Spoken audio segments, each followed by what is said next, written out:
I have been playing Wow. Minecraft Legends, which Look at all these animals. if you did not know, it's not a spin-off, but it is a game set in the greater Minecraft universe. It's interesting because some of you might have played Minecraft Dungeons, which is a similar I enjoyed idea. Minecraft Dungeons. Yeah, It was so very fun. you would know it's a similar idea of like it leverages the Minecraft world, but it repackages it into a different game in a different genre. So Like a different Minecraft genre, yeah. Minecraft Dungeons was, I mean, correct me if I'm wrong, it's kind of like Diablo-esque, like an Yeah, action, it was very much an action adventure RPG. yeah. That was good. Yeah. Minecraft Legends, so when this game was revealed, I thought it was a real-time strategy title, and it is, I guess, but it doesn't function quite like a real-time strategy the way I envisioned it. So in my head, real-time strategy, it's a game like a StarCraft or Warcraft where or Age of Empires, where you've got a base, you get resources, you build buildings, you train units, you control those units, to go do stuff. This is that, but it's definitely more action focused. So you don't have a main base explicitly that you work on, but you can collect resources out in the wild. You can train units on the go, and you're essentially controlling a unit, your hero, and just moving through this big world to stop what the game calls a piglin invasion. The netherworld, those damn piglins, they've come to the overworld to just cause chaos. And what's interesting is that piglins are pigs, or they pigs, yeah. Okay. So if you're watching the video feed now, you'll see I'm collecting resources, and that's literally me just putting down these things called allays, and they will collect anything that's in the area. So again that ties straight into Minecraft. I'm collecting wood, I'm collecting stone. At a later stage, you get upgrades to collect coal, diamonds, redstone, etc. And you use these resources to sort of kit out village hubs that you'll get throughout the world. You can build up defenses, build walls around them to defend them from piglin attacks. And you use these resources to train various units, which all have pros and cons. And again, it's funny how the Minecraft world is just so malleable that it can work this way. So, for example, if you've played Minecraft, you'll get a skeleton archer, which is an absolute nuisance because they can snipe you from the other side, away, yeah. the other side of the map. In this game, they're actually very useful. You can use them; they're allies in this game, and their like claim to fame is that they can shoot arrows over walls of enemy bases, and they're ranged. But they're very squishy, as a result. Okay. But then you need to kit out your squad with other units, like you get these mossy golems that heal, and you get iron golems that are tankier but are only melee focused. And I think that's where the joy of the game really comes in that so there are these elements of building and exploring and whatever, but your overall objective is you get thrown into a procedurally generated world, which I never realized. There's no there's no fixed. So just like Minecraft then. Yeah. Again, there's no fixed. There's a campaign, but it doesn't take place in a fixed world. Like your world will look different to mine. It'll have, but it'll still have the same number of enemy bases to take down. It'll have the same number of secrets, but just obviously located differently. And the premise is you just need to destroy all the piglin overworld bases. And you can do it at your own leisure. Like you can choose to tackle them in any order you want, any side of the map you want, and in doing so, you get resources which helps you unlock better units, and then you get to play around with unit composition. So I think where I thought it was a real-time strategy in the traditional sense, where that comes in, is that you moving about the overworld with your character, and you can rally these units to you. But it's not like hundreds of units at a time. You'll start with 20, I think it is. And as you get resources, you can build an army bigger and bigger, but you get to dictate how you compose that army. So, for example, I could say, I'm going to attack an enemy base. They've got high walls. Let me start with 10 skeleton archers. I'll have 3 healing units and then 7 iron golems just to help me tear down the walls. And then that's it. You walk into the enemy base. You don't control each unit individually. You just direct them to attack an area or call them back. Does that make sense? Yeah, that makes sense. Yeah. So it's interesting. Yeah. Yeah, it's caught me by surprise because it's not like it's not what I expected at all. No, not at all, and it's not a bad thing. Like I think what's quite interesting is that the real-time strategy genre is like it's quite difficult to crack or make palatable for everyone, if that makes sense. There's usually like quite a skill ceiling, or it can just be overwhelming if you're not familiar with that sort of genre. But I think being Minecraft, they've done a very good job of making it very accessible. Like it's not complicated. Okay, I can train X amount of units. I can rally them to me. Like if you're watching the video footage now, I've just trained. You're just like fucking swinging a flag. Yeah, I'm swinging a flag. Get behind me. And they just follow you, and I can direct them to attack, or I can just keep them near me and they'll just attack whatever I'm attacking. That's pretty cool. That's almost like a Pikmin It reminds me a lot of Pikmin. And there's another example I had in mind, which has left me now. But Pikmin's... I never played that.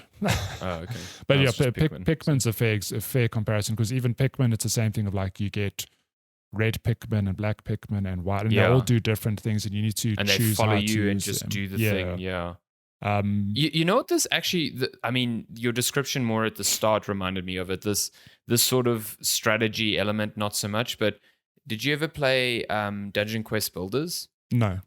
So it's the structure seems quite similar to this, where you've got an overworld, and Dungeon Quest Builders is more concerned with like a village that you build up. So you are going out and getting resources so that you can build specific things for specific people.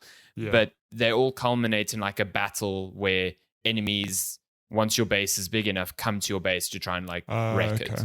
And you are playing as a singular character, but the characters you've recruited along the way will help with you, and the sort of structures that you've built will help out in defending it. Okay. So Minecraft Legends looks like it's borrowed some ideas. Yeah, from it sounds similar, because even in this game, so what happens is you start off with one like primary village that acts as your home base, but you go through the world and help liberate others that are under attack, and then you can help build them up by, you can build walls around them and build defensive towers, because at nighttime, piglin armies attack at random. But even in the same sense of what you mentioned in the game you're just describing now, is that you also get upgrade buildings. So like in Minecraft Legends, you do want to go out and get resources and use them to build, upgrades. So I said you can only start with spawning 20 allies at a time. You get buildings that up that cap. By the time I was like 8 or so hours in, I could train 50 units, for example. So like a slightly bigger so army. It almost sounds like even though it's not like the hardcore elements of it, it's like the APB or APM of like a traditional it's RTS. It's actions per minute. But it's like super simplified. And I think that's what they're doing very well with these sort of spin-outs, is they're not dumbing it down, but they're making it way more accessible. I was going to say, not that there's no depth to it, but it's very easy to pick up. You know exactly what to do. And I mean, you start off with 3 units, but as you start unlocking them, you start to sort of understand the strategies you can deploy, or, how you should approach an enemy base. Like a good example is a creeper from Minecraft, that they make a return here and they're allies, and you can train creepers to go blow up shit. Which is really helpful when you want to take down an enemy's stronghold wall or something. Is there multiplayer? There is multiplayer. So I haven't dabbled with that yet, but you can play the campaign cooperatively, and there's PvP as well, which I'd be very interested to see, because I just don't know how it would play out playing against another human being. This looks like a fun game to co-op, because that's how I mostly played Minecraft Dungeons. Was I pitched it to Shani. I was like, this is a game we can play together. It might be fun, and she kind of like got into it. Oh, nice. So I'm wondering if this is something we could try as well. So I played with keyboard and mouse. I'm not sure how it plays on controller, but I don't think it's complicated. It doesn't. From the mechanic, like looking at your footage, I would have guessed you were actually playing with controller. It looks I'm playing keyboard. Simple mouse. to do with a controller. I do love the little horse that you get to use. So I mean, I've enjoyed my time with this game, but there are things that, like, because it's Minecraft. There's the piglins. because it's Minecraft, it's and I don't use this in a mean way. It's dumbed down, right? But it feels like there's depth, but they could have done more. Okay. It's like, as an example, you start off with this character, and if you're watching the footage, like I'm busy just left clicking with my sword. Nothing changes on that front through the whole game. You can't upgrade your gear. You don't get different weapons. You don't get different classes, which might have been just a nice thing to add in. Like, imagine, like if you had a bow instead of a sword. It's interesting because even in the media collateral received, I got to a page where it's like you can choose a hero, right? But it's just aesthetic. But they even pitch like, here's a wizard, here's this. I'm like, but you don't get to cast. But you're still hitting with the sword. It doesn't make any sense. Like that just feels like a missed opportunity. Yeah. And then last thing I just want to touch on, because it can be frustrating, is that when you take these enemy overworld bases, they're often up on like hillsides, and you have to build bridges up to get to them. And remember, when you're controlling your allies, it's literally, you can call them, you can send them. You can't control them like individual. You can. There are deeper commands to send them off individually, but you can't move them like.